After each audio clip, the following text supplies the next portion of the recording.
And so we come to chapter 10, the final chapter of The Selfish Ape. The title is Grace, How We Should Leave. In short order, innovations in energy production and transportation, coupled with advances in agriculture and medicine that sustain population growth, have brought us to this warming world. This perilous outcome is the product of Western science and engineering, founded on the principles of Francis Bacon's experimental methods, and will lead to the collapse of civilization and our eventual extinction. How will we react to this distressing conclusion? Forecasting the end times, it seems probable that people with any pleasurable sort of lifestyle will seek to protect the status quo for as long as possible and do little to reduce carbon emissions. Like the French aristocracy of the 18th century, we will perfect an ethos of inattention and double down on the pastimes that make us happiest. There will be festivals of disavowal as long as the celebrants can stand the heat. Before long, far from the sound stages and youthful jollity, wars will be fought over usable farmland and sources of fresh water.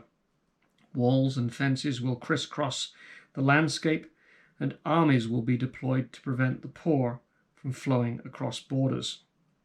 As the temperature rises, the patricians will seek refuge as polar migrants or set sail on heavily armed ocean liners. Millions more will live in underground cities, anywhere to escape the sun. Dazzling reports of new methods for sopping up the gigatons of carbon dioxide will create ripples of enthusiasm and then fade in the next news cycle. Fisheries and agriculture will collapse. Drugs will provide little solace, and everyone will curl up in a fetal position in the end, like the ash-entombed victims at Pompeii, whimpering in the inescapable heat. The likelihood of this outcome increases as the years pass and the smoke rises.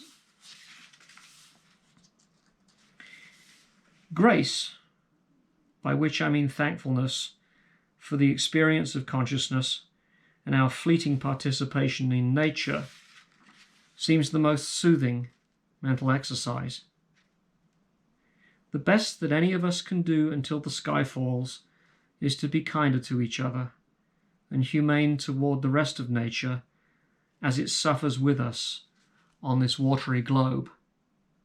And who knows, if we are nicer, maybe things will keep running for longer than we expect.